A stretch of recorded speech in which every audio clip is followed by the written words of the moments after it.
So my book, The Way of Grace, is sectioned in 4 parts. And in those 4 parts, we open up the 4 dimensions of grace. And each of these 4 dimensions of grace has a particular way it comes online to help us to be as we truly are, and to help resolve the stress and the struggle and some of the more difficult aspects of walking the spiritual path. So relaxing in the ground of grace, when it comes online in you, it feels as if you are resting in an infinite mountain, a mountain of complete presence that offers total support for you to be here, to meet all of your emotions, to look deeply into your unconscious mind, to just stay present and do nothing. Relax all of your defenses and allow the melting of judgment, fear, control, and defensiveness happen. So this produces in us a felt sense of being more grounded and being more truly present.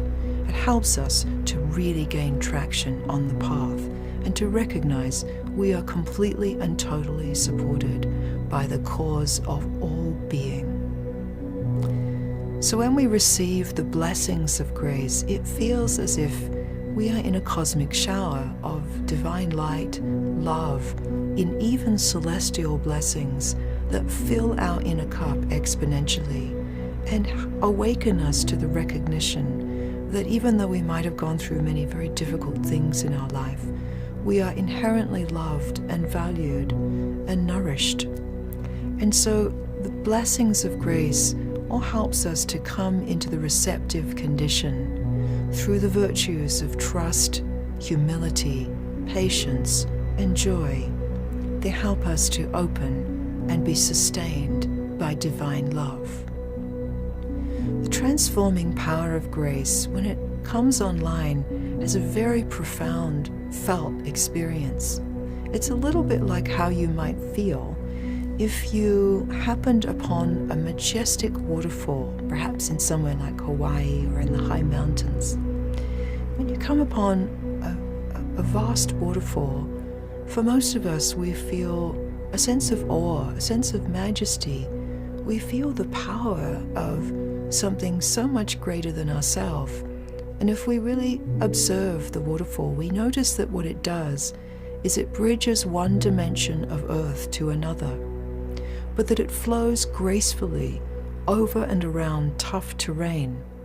And in the process of flowing over and around tough terrain, it transforms everything it touches, either by breaking it down, dissolving it, or by making things verdant and green and full of life again.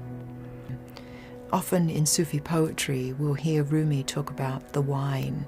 In Sufi and Christian mystical literature, the word wine is really code word for the living water that alchemically transforms our consciousness and parts the seas of our consciousness and really helps us to cross over to the other shore, to really move through and beyond our fundamental ego identity that loops us back into a contracted story of feeling not good enough or somehow lacking or deficient in some way, to recognizing and abiding in our boundless nature that is boundless love, pure awareness, primordial presence, and so much more.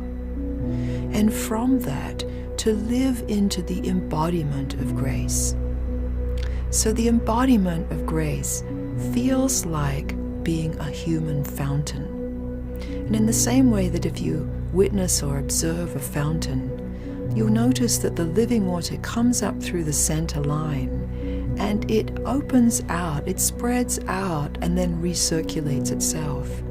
But in the process, it hydrates the land, the water around the fountain.